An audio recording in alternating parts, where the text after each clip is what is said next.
तो hi guys, good morning to all of you. Guys, आज हम लोग अपने economics honour semester 5 introductory development economics का लेक्चर नंबर 1 डिस्कस करेंगे।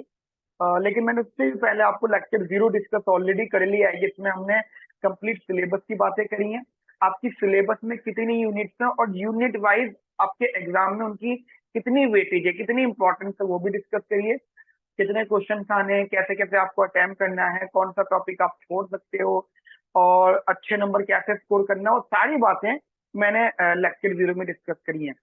तो आई होप आप लोगों ने वो लेक्चर देख लिया होगा। यदि वो लेक्चर अभी तक नहीं देखा तो उसको भी देख लेना, और साथ में फिर ये लेक्चर नंबर 1 भी देखिएगा। ठीक है, हम यहाँ से शुरुआत करेंगे लेक्चर नंबर 1 की। तो बेसिकली लेक्चर 1 में हम लोग जो डिस्कस करना स्टार्ट कर रहे हैं, जैसे कि मैंने आपको बताया था कि हमारे पास में 4 यूनिट है, यूनिट 1 2 3 4। और हर यूनिट की जो वेटेज है वो बेटा इक्वली है। इक्वली का मतलब हो गया कि वहां पे 2 क्वेश्चन, राइट, 2 क्वेश्चन वहां तक कंफर्म पूछे जाएंगे। 2 के 3 भी हो सकते, बट दो तो कंफर्म है। तो आज हम लेक्चर नंबर 1 में जो स्टार्ट कर रहे हैं आज के सेशन में, दैट इज यूनिट नंबर 4। ठीक है, why we start this unit? Because guys, this is the only unit जहां से आपका न्यूमेरिकल एक्सपेक्टेड है, राइट। इंट्रोडक्टरी डेवलपमेंट इकोनॉमिक्स में यदि आपको ये लग रहा है कि न्यूमेरिकल नहीं आएगा तो गलत सोच रहे हो, न्यूमेरिकल आएगा। ठीक है, डेफिनेटली आएगा। और मजे की बात क्या है, ये यूनिट नो डाउट, जैसे कि मैंने आपको बताया था, 2 क्वेश्चंस की वेटेज रखती है। 2 क्वेश्चंस का मतलब हो जाता है 36 मार्क्स। ठीक है, यानी एक क्वेश्चन आपका 18 नंबर का है, एंड आपके पास टोटल 8 क्वेश्चन आएंगे। उन 8 क्वेश्चन में से 2 क्वेश्चन यहाँ से आपको डेफिनेटली पूछे जाएंगे। और out of 8 question you have to attempt only 5 question, right. और 18 नंबर का एक क्वेश्चन होगा, तो ये 90 नंबर, 90 मार्क्स आपके यहाँ से फ्रेम हो गए। तो ये यूनिट बहुत इंटरेस्टिंग है और इजी टू रीड है। आप इसको इजीली अंडरस्टैंड कर सकते हैं, समझ सकते हैं कि इसमें क्या क्या चीजें हैं। अगर मैं आपको यूनिट की वेटेज के साथ साथ उनके टॉपिक्स के बारे में बताऊं, तो एक तो हमें यहाँ पे अमर्त्य सेन, ठीक है, अमर्त्य सेन का टॉपिक पढ़ना है। ठीक है, पॉवर्टी कैपेबिलिटी के बारे में, ठीक है, वो पढ़ना है। That is the chapter number 4 from his book, right. वो हम डिस्कस करेंगे। साथ में हमें दोस्तों यहाँ पे देवराज रे, उसका चैप्टर नंबर 6 डिस्कस करना, that is economic in equality. And after that Devraj रे का ही चैप्टर नंबर 8 डिस्कस करना, दैट इज पॉवर्टी। अब ये कंप्लीट थ्योरी है बेटा, दिस इज कंप्लीटली थ्योरी। तो आप ये एक्सपेक्ट कर लो कि अगर पेपर में पूछा गया तो यहाँ पे थ्योरी पूछी जाएगी, उसके अलावा कोई ऑप्शन नहीं। और मजे की बात, ये जो चैप्टर नंबर 4 है ये बहुत इजी है। इजी का मतलब ये है कि अगर आप इसको 1 टाइम रीड करोगे बेटा, आपको पहली बारी में समझ में आ जाएगा। और इसके लिए मैं आपको कुछ 6 से 7 पेजेस के नोट्स दूंगा, वहीं से उतना क्वेश्चन आपका बेसिकली आ जाएगा। सिमिलरली आपका चैप्टर नंबर 6 है, यहाँ से बेटा आपका न्यूमेरिकल, मेरे ख्याल से न्यूमेरिकल प्लस थ्योरी यहाँ से फ्रेम दोगी। और ऐसे ही चैप्टर नंबर 8 है पॉवर्टी, यहाँ से बेटा आपका न्यूमेरिकल प्लस थ्योरी। अब ये जो न्यूमेरिकल प्लस थ्योरी, तो यहाँ पे न्यूमेरिकल की वेटेज ज्यादा होगी। जैसे 18 मार्क्स का है तो मिनिमम 12 to 14 मार्क्स का न्यूमेरिकल मैच होगा, और 4 से 6 नंबर का यहाँ पे थ्योरी मैच होगा। ठीक है, तो इस चीज को थोड़ा सा आप दिमाग में रखना। तो अभी जो हम लोग यहाँ पे स्टार्ट कर रहे हैं बेटा, will start from that part. ठीक है, हम लोग यहाँ से शुरू कर रहे हैं, देवराज रे चैप्टर नंबर 6। हम जनरली अभी यूनिट 4 कर रहे हैं, क्योंकि एक बार आपकी यूनिट 4 पे कमांड हो जाए तो आप बहुत सेफ साइड आ जाओगे। फिर उसके बाद में हम यूनिट 1 2 3 इस तरीके से करेंगे। ये से इसको हम पहले कर रहे हैं। ठीक है, तो स्टार्ट करते हैं हम लोग यहाँ पर। हेडिंग लिखेगा आप लोग मेरे साथ में बेटा, दैट इज, अच्छा एक चीज और मैं आपको बता देता हूँ साथ साथ। देखो, हमारे पास यूनिट 4 है और 2 क्वेश्चन यहाँ पे पूछे जाएंगे, तो मैं ये ट्राई करूंगा कि मैं आपको ना यहाँ पे for the practice purpose 10 question provide करूं। मैं आपको यूनिट वाइज 10-10 क्वेश्चन दूंगा। ठीक है, यूनिट वाइज, और जिसमें से जैसे यहाँ से तो न्यूमेरिकल ही होंगे, 8 क्वेश्चन तो न्यूमेरिकली दूंगा मैं यहाँ पे आपको, राइट। तो आप ये 10 क्वेश्चन को अगर प्रैक्टिस कर लोगे बढ़िया से, और उसके सारे जो सोल्यूशन है वो मेरे नोट्स में कवर्ड होंगे, तो दोस्तों आपकी तैयारी बहुत अच्छी हो जाएगी। ठीक है, तो ये चीज मैं आपको थोड़ा सा बता रहा था। प्लस जो नोट्स हैं, तो मैं जनरली जो लिख रहा हूँ यहाँ पे क्लास में, ये भी नोट्स आपको मिलेंगे, और इसके अलावा जो थ्योरेटिकल पार्ट है उसकी भी बेटा आपको नोट्स जो है मिलेंगे। वैसे हम क्लास में भी काफी कुछ स्टडी करेंगे, तो वो भी आप बेटा नोट्स अपने एंड पर बनाइएगा। ठीक है, तो चलो जल्दी से शुरू करते हैं फटाफट से। तो हमारा एक हेडिंग दिखेगा आप लोग यहाँ पे, that is chapter number 6, economic in equality. Economic in equality, ठीक है, इकोनॉमिक इन इक्वालिटी। ये आप रेफरेंसेस भी लिख सकते हैं यहाँ पे। देबराज रे, ठीक है, बुक है देबराज रे, काफी अच्छी बुक है ये, वहां से हम लोग उठा रहे हैं ये टॉपिक। यहाँ से जो फ्रेमिंग है, न्यूमेरिकल की फ्रेमिंग है, क्योंकि मैंने आपको बताया है, प्लस डेरिवेशन, क्योंकि कुछ टॉपिक्स ऐसे आएंगे यहाँ पे, वो यहाँ पे फ्रेमिंग है, और प्लस यहाँ पे थ्योरेटिकल पार्ट। अब मैं आपको बता देता हूँ कि इस पूरे चैप्टर में आपको शॉर्ट में कितना स्टडी करना है। Short summary of the entire chapter. देखो बेटा, एक तो आपको यहाँ पे पढ़ना है what is economic in equality के बारे में। What is economic in equality, ठीक है, क्या होती है economic in equality. And after that, कि इकोनॉमिक इन इक्वालिटी के बाद में जो इकोनॉमिक इकोनॉमिक इनइक्वालिटी होती है, उसमें किस प्रकार के डिस्ट्रीब्यूशन होते हैं। ठीक है, तो हम ये पढ़ेंगे यहाँ पे टाइप्स ऑफ डिस्ट्रीब्यूशन, वो इम्पोर्टेंट टॉपिक है। ठीक है, जैसे मैं आपको छोटा सा आइडिया दूं, तो जैसे फैक्टर्स ऑफ प्रोडक्शन है, और उसके बाद में वो फैक्टर्स ऑफ प्रोडक्शन को जो इनकम मिल रही है, तो this is the income flow, right. तो ये distribution of income and wealth है, ये बहुत इंपॉर्टेंटली आपको यहाँ पे पढ़ना है। ठीक है, and after that the measurement of economic inequality. ठीक है, मेजरमेंट ऑफ इकोनॉमिक इनइक्वालिटी, जिसके अंदर अब बेटा आपको 4 प्रिंसिपल पढ़ने हैं। 100% यहाँ से क्वेश्चन आएगा। ठीक है, 100% 4 प्रिंसिपल्स होते हैं। एनोनिमिटी प्रिंसिपल होता है, पॉपुलेशन प्रिंसिपल होता है, रिलेटिव प्रिंसिपल होता है, डाल्टन प्रिंसिपल होता है। मतलब किस प्रिंसिपल के बेसिस पर हम लोग इकोनॉमी में इन इक्वालिटी का एग्जिस्टेंस रखते हैं, ये पेपर में क्वेश्चन पूछा जाएगा। एंड उसके बाद में the very important topic Lorentz curve. ठीक है, लॉरेंज कर्व, तो ये यहाँ से बेटा आपका पूरा न्यूमेरिकल पूछा जाएगा। ये जो पार्ट है दैट इज द थ्योरी, मतलब ये थ्योरी प्लस डेरिवेशन है, थ्योरी प्लस डेरिवेशन टाइप। ठीक है, अब इसको थ्योरी बोलो। ठीक है, डेरिवेशन में इनके फॉर्मूलाज होंगे, बस वो तो आपको याद करने हैं बेसिक लेवल पे। थ्योरी होगा मतलब ये प्रिंसिपल्स क्या होते हैं, और सबसे जो इंपॉर्टेंट है इसके अंदर डाल्टन प्रिंसिपल सबसे इंपॉर्टेंट है बेटा, क्या। ठीक है, डाल्टन प्रिंसिपल बहुत ही ज्यादा इंपॉर्टेंट है। जब वो मैं आपको पढ़ाऊंगा तो उसको थोड़ा सा माइंड में अच्छे से रखना। यहाँ से न्यूमेरिकल फ्रेम दूंगा जिसमें आपको डायग्राम वगैरह बनाना होगा। और एक क्वेश्चन इसमें कभी कभी अलग से पूछ लिया जाता है, दैट इज गिनी कोफिशिएंट। ठीक है, एक्चुअली वो लॉरेंज कर्व का ही पार्ट होता है। लॉरेंज कर्व का जो गैप होता है उसको गिनी कोफिशिएंट कहते हैं। यहाँ से आपके फॉर्मूला डेफिनेटली वो लोग आपसे पूछेंगे, formula in short derivation, right. तो ये आपके पास 5 टॉपिक्स हैं इस चैप्टर में, जो ये आपको स्टडी करने हैं। एंड इस चैप्टर से मैं आपको 2 to 3 क्वेश्चन प्रोवाइड करूंगा बेटा, 2 से 3 क्वेश्चन। एक क्वेश्चन आपको मैं यहाँ से प्रोवाइड करूंगा। ठीक है, एक क्वेश्चन यहाँ से प्रोवाइड करूंगा, और एक क्वेश्चन मैं यहाँ से कंबाइनली प्रोवाइड करूंगा। 3 क्वेश्चन जिनके आंसर यहीं पर ही लिखे हुए होंगे, और आप इजिली स्टडी कर लोगे, राइट। जल्दी से शुरू करते हैं हम लोग यहाँ पे। तो जब हम लोग पढ़ते हैं इकोनॉमिक इन इक्वालिटी, तो आपको सबसे पहले समझना होगा कि इन इकोनॉमिक में इनइक्वालिटी अराइज ही कैसे होती है। देखो, इकोनॉमी में जो इनइक्वालिटी अराइज होती है वो due to many types of distribution, right. जिसमें हम मेजर डिस्ट्रीब्यूशन मान के चलते हैं, एक तो होता है पर्सनल इनकम डिस्ट्रीब्यूशन, ठीक है, और एक होता है फंक्शनल डिस्ट्रीब्यूशन। उसके अलावा हम ये जनरली मान के चलते हैं कि जैसे हमारी इकोनॉमी में इकोनॉमिक ग्रोथ होती है। देखो, कभी भी पेपर में आया कि व्हाट इज इकोनॉमिक इनइक्वालिटी, तो उसका सीधे सीधा कनेक्शन होता है हमारी इकोनॉमिक ग्रोथ से, कि हमारी इकोनॉमी में कितने लोग की ग्रोथ हो रही है, कितने लोगों की ग्रोथ नहीं हो रही। अच्छा, एक चीज और, एक होता है डेवलपमेंट, एक होता है ग्रोथ। तो इस बात को अपने माइंड में रखना।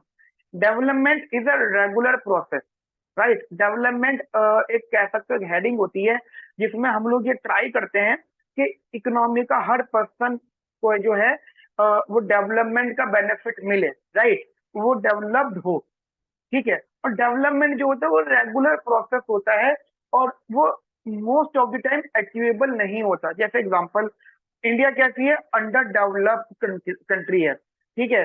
अफ्रीका कैसी है, अंडर डेवलपिंग कंट्री है, मतलब उसकी कुछ कंट्रीज, अफ्रीका की कुछ कुछ कंट्रीज। यूएस कैसा है, डेवलप्ड कंट्री है, ठीक है। और ऐसे जापान, और वो डेवलप से भी ऊपर आ चुके हैं। और एक बार बताओ, अब वो डेवलप्ड है, हम अंडर डेवलप्ड है या डेवलपिंग है, ठीक है। तो ये क्या है, ये प्रोसेस चल रहा है ना। ऐसा तो नहीं कि यूएस वालों ने काम करना बंद कर दिया, ऐसा नहीं ना। वो रेगुलर प्रोसेस कर रहे हैं, काम कर रहे हैं, ठीक है। तो आपको इकोनॉमिक डेवलपमेंट और इकोनॉमिक ग्रोथ, इसके बीच में डिफरेंस पता होना चाहिए। और ये जो इकोनॉमिक ग्रोथ होता है, that is a different thing, economic development से अलग होता है। और हाँ, इकोनॉमिक ग्रोथ जो होता है, it is a good measure, it is a good measure of economic development।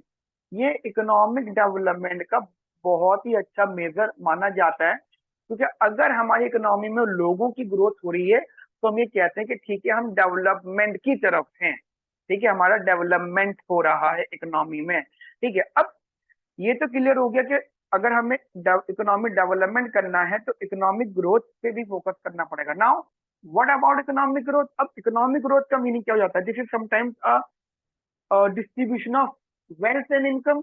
हम वैसे तो बहुत से फैक्टर्स होते हैं जो इकोनॉमिक ग्रोथ को अफेक्ट करते हैं, ठीक है, बट हम लोग जनरली जो मान के चलते हैं that is it is all about to change in the average income and aggregate income, right. देखो, जो मेरे नोट्स होंगे उनमें सारी बातें लिखी हुई होंगी, तो आपको परेशान नहीं होना है, ठीक है। तो अगर आप देखें तो it is all about to change in aggregate income. I am talking about the economic development बेटा, राइट। इकोनॉमिक डेवलपमेंट की हेडिंग चल रही है, एग्रीगेट इनकम और और एवरेज इनकम। तो क्लियरली अगर हमारी इकोनॉमी में एग्रीगेट इनकम या एवरेज इनकम में बदलाव आता है तो उससे हमारा इकोनॉमिक ग्रोथ अफेक्ट होगा। क्लियर है मेरी बात आप लोगों को? ये बढ़िया तरीके से एक बात होगी। दूसरी चीज, economic growth also connect to the connected to the economic many factors, right, ठीक है। हम इकोनॉमिक ग्रोथ में to the many economic factors, economy के काफी सारे फैक्टर्स पे ये कनेक्ट होता है। जैसे आप बोलते हो इकोनॉमिक ग्रोथ। अब देखो, बहुत सारे लोग हैं हमारी इकोनॉमी के अंदर, ठीक है। अब किसी ने अगर कार खरीद ली है तो हम कहते हैं उसकी तरक्की हो रही है ना। किसी ने नया घर खरीद लिया है, हम कहते हैं अरे भाई ग्रोथ हो रही है उसकी, ठीक है। या आप हो, आपने पेपर दिए, आपके इस बार पहले के मुकाबले ज्यादा मार्क्स आ गए, तो आप ग्रोथ कर रहे हो, ठीक है, आपकी ग्रोथ हो रही है। और अगर आप मान लीजिए आपकी ग्रोथ हो जाती है और वो ग्रोथ अगर बहुत सारी हो जाती है तो that is known as the development part, ठीक है। तो बहुत सारी चीजों पे डिपेंड हो जाता है इकोनॉमी में, तो आप इसको थ्योरेटिकली एक्सप्लेन कर सकते हो।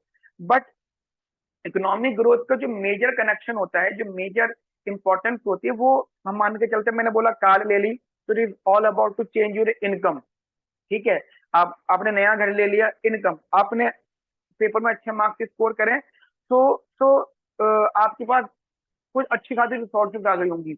अब ऐसे थोड़ी कि मजे ले रहे थे, पेपर देके आ जाओ, अच्छे मार्क्स आ गए। ऑब्वियस बात है, आपने पढ़ाई करी होगी, पढ़ाई करने में आपके पास रिसोर्सेज आ गई होगी, रिसोर्सेज के नाम पे आपके पास आपने कोचिंग ज्वाइन कर ली होगी, या आपने कुछ नोट्स अरेंज कर लिए होंगे, या आपके पास में जैसे एग्जांपल इंटरनेट फैसिलिटी है तो आपको हर चीज गूगल पे इजीली मिल गई। मतलब internet facility is also the important resource, ठीक है। So there are multiple factors, multiple things जिनके बेसिस पे आप इकोनॉमिक ग्रोथ को एक्सप्लेन कर सकते हो, ठीक है। अच्छा, एक चीज और मानते हैं हम लोग, economic growth is also basically the the equally distribution या फिर equitable distribution of the benefit. देखो हमारी इकोनॉमी में कुछ इकोनॉमिक बेनिफिट्स होते हैं, इकोनॉमिक बेनिफिट, ठीक है, दैट इज, अब वो इकोनॉमिक बेनिफिट्स का इक्विटेबल डिस्ट्रीब्यूशन अगर हो रहा होगा तो that is support the economic growth. ठीक है, अगर हमारी इकोनॉमी में इकोनॉमी बेनिफिट्स का इक्विटेबल डिस्ट्रीब्यूशन हो रहा होगा, जैसे कि मैंने आपको बताया, ठीक है, तो वहां पे हम उसको इकोनॉमिक ग्रोथ का पार्ट बोलेंगे। क्लियर है मेरी बात आपको बेटा? ये तो इकोनॉमिक ग्रोथ। अब क्वेश्चन आता है सर, अब इकोनॉमिक ग्रोथ तो आपने बता दी, but how this economic growth connect to the economic inequality. अब आपने बोला इकोनॉमिक ग्रोथ इस, ठीक है, जो आप बता रहे हो, अब ये किस प्रकार इकोनॉमिक इनइक्वालिटी से कनेक्ट होती है। तो अब ध्यान रखना, अगर हमारी इकोनॉमी में किसी भी प्रकार का, जैसे मैंने बोला equitable distribution, if there is any, if there is any unequal या unequitably unequal distribution of economic resource और इकोनॉमिक बेनिफिट, ठीक है, इकोनॉमिक रिसोर्सेज और you can say that benefit, then economic inequality arises. Clear? Economic inequality कब arise होती है? जब economic growth में जब हमारे रिसोर्सेज का, इकोनॉमिक रिसोर्स, इकोनॉमिक बेनिफिट का अनइक्वल डिस्ट्रीब्यूशन होता है। अब देखो क्यों मैं यहाँ पे इकोनॉमिक वर्ड यूज कर रहा हूँ। इकोनॉमिक वर्ड यूज करने का मतलब हो गया, जैसे जैसे हम लोग किसी ऑफिस में काम कर रहे हैं और हम लोग अगर इक्वली काम कर रहे हैं, इक्वली काम करने का मतलब हो गया कि हम 9 to 5 की जॉब कर रहे हैं, तो there is a different, there is a difference between our salaries, right, हमारी सैलरीज में डिफरेंस होगा। अब इस डिफरेंस को बोलने के दो तरीके, या तो मैं कह सकते हैं कि इकोनॉमिक इनइक्वालिटी है, लेकिन साथ साथ हम ये भी तो बोल सकते हैं कि यहाँ पे इनइक्वालिटी इन स्किल्स है, कि स्किल्स की भी तो नॉलेज फर्क हो गया। तो किसी भी प्रकार का अगर अनइक्वल डिस्कशन हो रहा है तो that is known as inequality. And अब मुकेश अंबानी है, बहुत सारे पैसे कमा रहा है, सबको पता है, बिलियनियर है, हम ये थोड़ी बोलेंगे हो, मतलब मैं इनइक्वालिटी को खुद से उनको थोड़ी कंपेयर करूंगा, नहीं, उनका पैटर्न अलग है, मेरा पैटर्न अलग है, मैं कंपेयर करूंगा जब मेरी सेम कैटेगरी के लोग मुझसे ज्यादा कमा रहे होंगे। तो that is known as economic inequality. Economic inequality को बहुत सारे फैक्टर्स पर बताया जा सकता है, ठीक है। अभी हम लोग क्लास में तो मेन मेन बातें डिस्कस करेंगे, बट जब मैं आपको नोट्स प्रोवाइड करूंगा ना बेटा, सारे नोट्स, उसमें आपको डिटेल एक्सप्लेनेशन मिलेगी, ठीक है। तो डोंट वरी अबाउट दैट, बाकी जो क्लास में डिस्कस कर रहा हूँ वो भी बेटा आप जो है रीड करते रहना। अब यहाँ पे टू रीजन होते हैं, why we, two reason,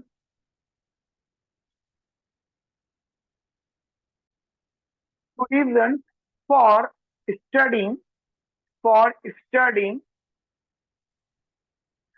the economic inequality, economic inequality, economic inequality which exists in the form of, which exists, इसको बता देते जरा, exist in the form of, in the form of unequal distribution, unequal distribution of income and wealth, of income and wealth। दो reason होंगे, पहला reason होगा हमारा philosophical and ethical ground पर, ठीक है। First reason is basically on the philosophical and ethical ground पर, जिसमें हम लोग ये मान के चलते हैं कि that is, there is no reason, that is, there is no reason why, there is no reason why individual should, मतलब these are the things जिनको हम नहीं मानते, बट उसकी वजह से हमें इकोनॉमिक इनइक्वालिटी को स्टडी करना है। मतलब इसको अगर मैं हटा दूं, is first is treatment. Treatment is unequal. Treatment is unequal for lifetime economic resources. Lifetime economic resources, number one. ठीक है, पहला reason.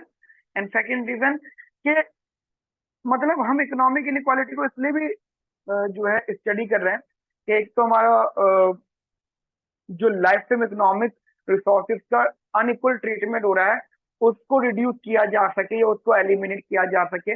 And second, why we study it is also, it also reduces the possibility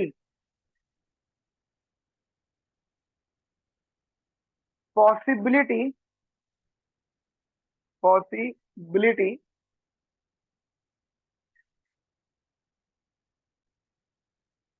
of economic inequality from the society. So there are two reasons why we study the economic inequality.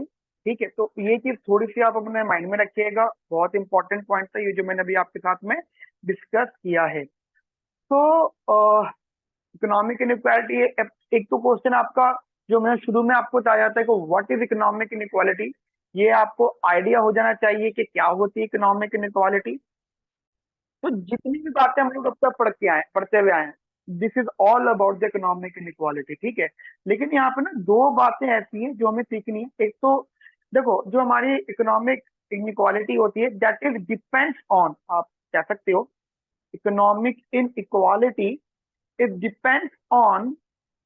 depends on current expenditure, right? Current expenditure, and current expenditure is what, whenever let's suppose हम लोग मान लेते हैं हमारे factors of production को जो income distribute हो रही है, तो वो एक प्रकार का जो प्रोड्यूसर है at the time of production जो वो एक्सपेंडिचर कर रहा है वो फैक्टर्स ऑफ प्रोडक्शन की पेमेंट है, तो उसके लिए एक्सपेंडिचर है। बट किसी और के लिए इनकम है, दैट इज इनकम फ्लो। ठीक है, अभी इसके बारे में मैं आपको चार्ट भी बना के दिखाऊंगा। ठीक है, दूसरा है कि जो आपकी लॉन्ग रन इनइक्वालिटी होती है is different from short run inequality. लेकिन ये बात क्लियर है कि इनइक्वालिटी जो होती है वो शॉर्ट रन में भी होती है, लॉन्ग रन में भी होती है, बट शॉर्ट रन की और लॉन्ग रन की दोनों की इनइक्वालिटी अलग अलग होती है। आप इस बात को कुछ ऐसे समझ सकते हो, मान लो हमारी इकोनॉमी के अंदर दो लोग हैं, पर्सन ए और पर्सन बी, और हम लोग इनइक्वालिटी को सिंपली कह रहे हैं कि भाई the change is the difference between the income.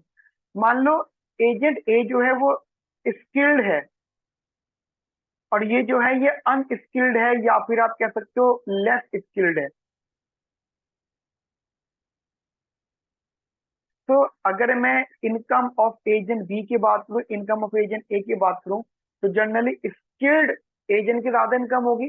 तो देखने में तो लग रहा है कि ये इनक्वालिटी है, ठीक है, प्रेजेंट ही हो रहा है इनक्वालिटी है।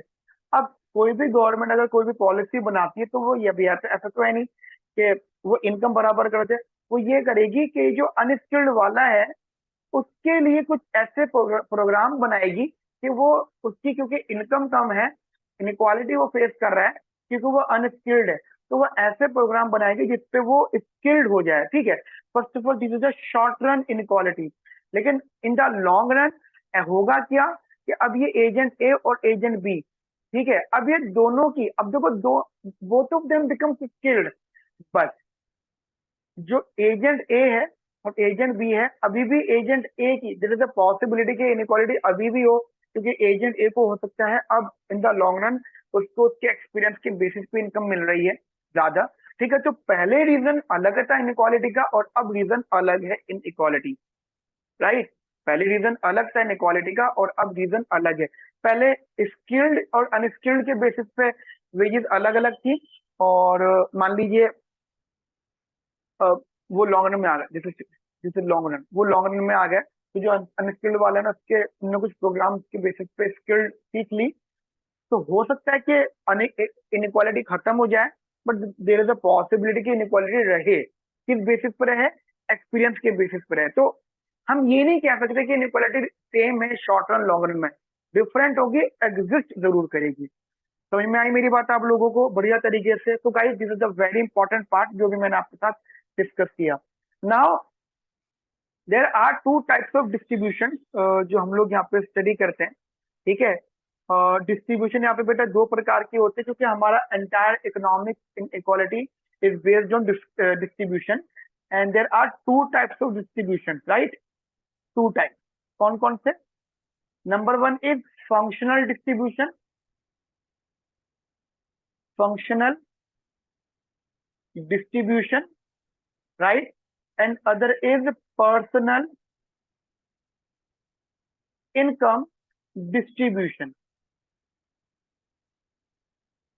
Personal income distribution, clear? तो दो प्रकार के अपने पास यहाँ पे डिस्ट्रीब्यूशन होते हैं, एक फंक्शनल डिस्ट्रीब्यूशन और एक पर्सनल इनकम डिस्ट्रीब्यूशन, राइट?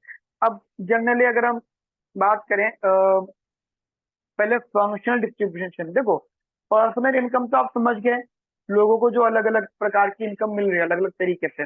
आप एक ना डायग्राम देखो, चार्ट देखो, जैसे अपन लोग मान लेते हैं जैसे एग्जांपल हमारा प्रोडक्शन है, प्रोडक्शन, ठीक है, प्रोडक्शन, लेट सपोज हमने यहाँ पे प्रोडक्शन मान लिया, ठीक है।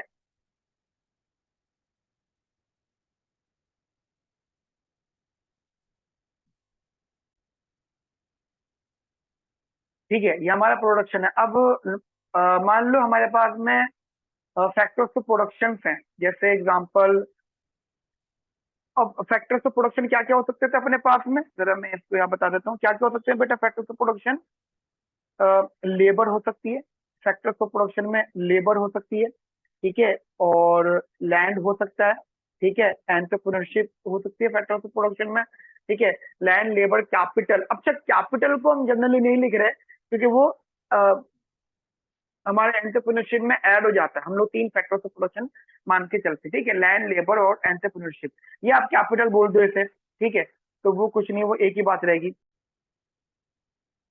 ठीक है। तो अब यहाँ पे हमारे पास में लेबर है, तो हम ये कह सकते हैं the wages of different skills, right? यहाँ पे सबसे पहले जो आएगा दैट इज फंक्शनल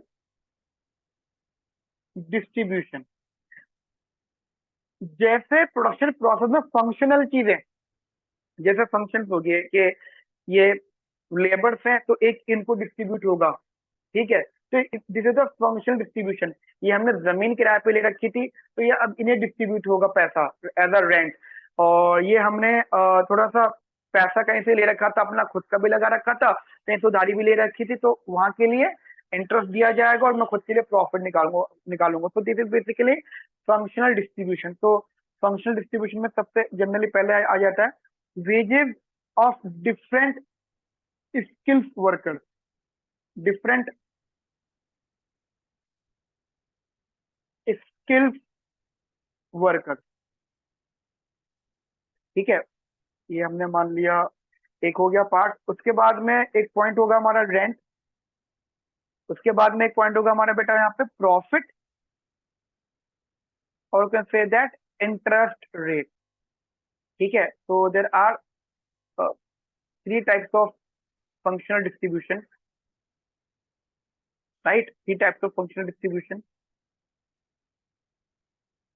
ये तीनों को तो डिस्ट्रीब्यूशन कनेक्टेड है, जैसे ये कनेक्ट हो गए, ये कनेक्ट हो गया और ये कनेक्ट हो गया, ठीक है। अब ये तो अपना हो गया functional distribution, but how this functional distribution connect to the personal income distribution, और you can say that income flow. तो अब आएगा यहाँ पे personal income distribution, personal income distribution, ठीक है, पर्सनल इनकम डिस्ट्रीब्यूशन, राइट? तो जनरली अब हम ये बोलेंगे कि हमारे पास में लेबर है, ठीक है, हमारे पास में लेबर है that is house hold, not labour का हाउस होल्ड, क्योंकि देखो जितने भी हमारे पास में फैक्टर्स थे वो कहीं ना कहीं हाउस होल्ड से जुड़े हुए हैं, ठीक है। Household one, household two, household three and household four, household four, ठीक है, तो we have basically household, मान लो,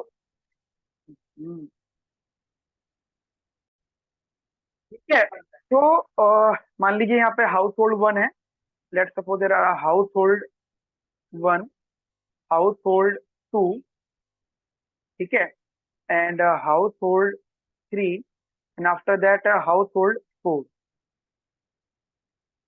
ठीक है, तो हमारे पास यहाँ पे हाउस होल्ड है। अब देखो, जो wages of different skills workers है, ये जैसा हमें रीडिंग में ऑथर ने बताया, हम सिर्फ वही एक अंडरस्टैंडिंग बिठा रहे हैं। ठीक है, मान लीजिए ये एक यहाँ डिस्ट्रीब्यूशन हुआ, एक ये यहाँ डिस्ट्रीब्यूशन हुआ, ठीक है, और सेकंड ये यहाँ डिस्ट्रीब्यूशन हुआ, ठीक है, एंड फोर्थ ये इनके पास भी किया। ठीक है, तो आप ये कह सकते हो जो वेजेस डिफरेंट स्किल्स हैं वो सबके पास गया, सारे हाउस होल्ड के पास गया। अब रेंट, रेंट किसे दिया जाएगा? जिससे लैंड उधार लिया था, ठीक है, उधार मतलब किराए पे लिया था। ठीक है, तो सबने तो नहीं दिया होगा, जो है लैंड, जिसके पास होगा उसने दिया होगा। तो जस्ट वी एज्यूम दैट कि जो लैंड है वो हाउस होल्ड टू और हाउस होल्ड थ्री इन्होंने दिया है। ठीक है, तो एक इनकम इनको गया डिस्ट्रीब्यूशन, और हाउस होल्ड थ्री एक इन्हें गया। ठीक है, लेट सपोज, तो इनके पास गया डिस्ट्रीब्यूशन। और अब प्रॉफिट और इंटरेस्ट, भाई सबने तो, सब तो मालिक नहीं रहे होंगे हाउस होल्ड के, इसके प्रोडक्शन प्रोसेस के सब तो मालिक नहीं होंगे। तो मान लो इन चारों में से कुछ मालिक हैं, या फिर कुछ एंटरप्रेन्योरशिप थी जिन्होंने पैसा लगाया था, तो दो का मान लो, इन्होंने पैसा लगाया था और इन्होंने लगाया था। ठीक है, अब तुम एक अंडरस्टैंडिंग बैठाओ, यहाँ पे सबसे ज्यादा सोर्स ऑफ इनकम किसकी है? हाउस होल्ड थ्री की सबसे ज्यादा सोर्स ऑफ इनकम है। ठीक है, तो इसके पास ज्यादा पैसे होंगे।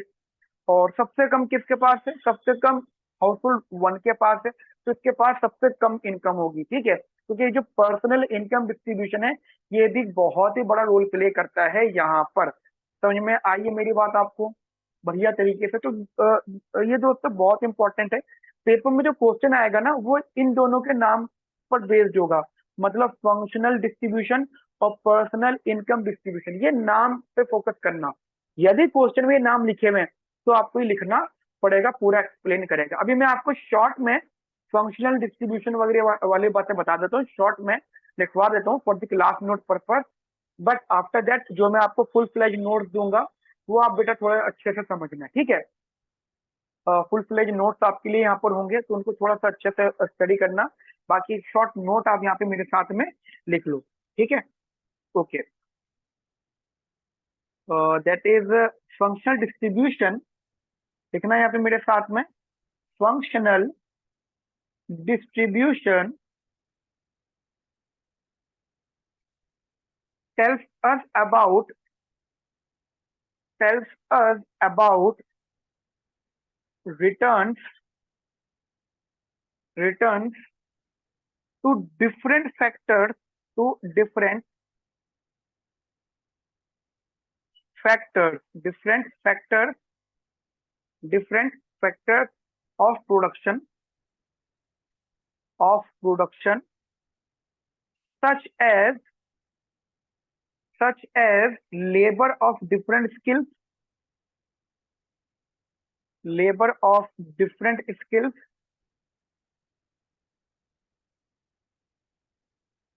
right? Capital equipment, capital equipment, right? Of services kind, right? Land etcetera, ये हमारे फैक्टर्स ऑफ प्रोडक्शन है। And how this different factors of production, and how these different factors of production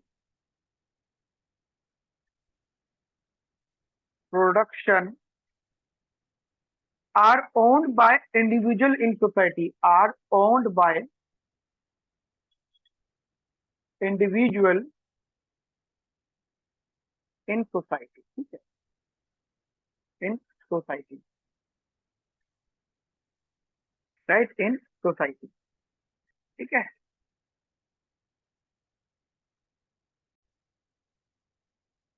the functional distribution, बस एक दो line और है, ठीक है। Functional distribution, functional distribution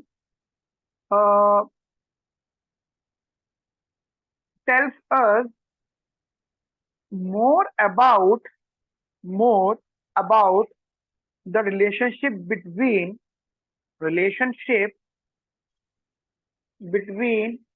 inequality between inequality and other features of development and other features of development, right? Features of development. However,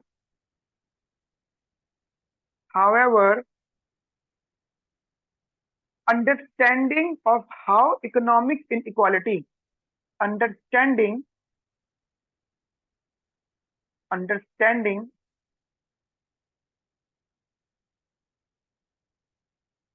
economic inequality, economic inequality is created in a society requires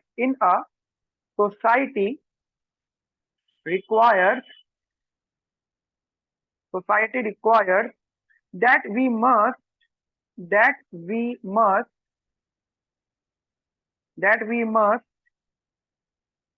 understand how factors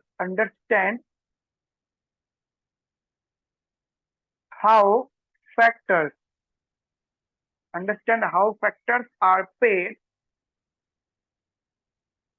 paid and how factors are owned and how factors are owned,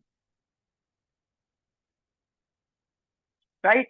तो एक छोटा सा note था यहाँ पे, ये सबसे important था, मतलब अगर ये पेपर में आ जाता है तो ये तो आपको लिखना ही है, ठीक है। ये डायग्राम आपको बेटा यहाँ पे बना देना, मतलब एक छोटा सा पिक्चर। और दो प्रकार की डिस्ट्रीब्यूशन है। Personal income distribution is nothing but a flow of income, right. तो आप, and this is also the current expenditure of the producer, right. तो ये चीज आप थोड़ा सा समझ लीजिएगा। तो in this lecture we studied about the how the economic inequality arises and how it is connected to the economic growth, right? और economic growth and economic development में थोड़ा सा डिफरेंस, और तो पेपर में ये क्वेश्चन नहीं आएगा, डेवलपमेंट और ग्रोथ का डिफरेंस नहीं आएगा, बट इकोनॉमिक इनइक्वालिटी आएगा, जो आपको डिस्ट्रीब्यूशन के बेसिस पे एक्सप्लेन करना है। तो आज के सेशन में हम इतना रखते हैं। इसके बाद का जो सेशन हमारा रहेगा वो हमारा रहेगा that is the measurement of economic inequality, जिसमें हम लोग प्रिंसिपल्स के बारे में पढ़ेंगे, anonymity principle, population principle, relative principle, Dalton principle. उसके बाद में पॉइंट हम लोग पढ़ेंगे यहाँ पे लॉरेंज कर्व का, वहां पे हमारा ये चैप्टर वाइंड अप हो जाएगा, मतलब एक सेशन और चैप्टर खत्म, राइट। एंड आफ्टर दैट एक सेशन में इसके लिए न्यूमेरिकल के लिए रखूंगा, मतलब न्यूमेरिकल और क्वेश्चंस के लिए। तो क्वेश्चंस तो आपको वो थ्योरेटिकल नोट्स में तो मिल जाएगा, जो न्यूमेरिकल पार्ट होगा वो हम यहाँ पे पूरा का पूरा बेटा सॉल्व करेंगे। तो इन 3 क्लासेस हम लोग यहाँ पे चैप्टर को कंप्लीट कर लेंगे। ऐसे चैप्टर नंबर 8 है, उसके लिए भी 3 क्लासेस मुझे चाहिए मेजर लेवल पे, ठीक है। और एक क्लास मुझे चाहिए chapter number 4 from the Amartya Sen book में से, जो चैप्टर 4 है that is capability approach, right. हम उसके बारे में भी डिस्कस करेंगे, ठीक है। तो मिलते हैं नेक्स्ट सेशन में। Have a nice day, thank you, bye bye, take care.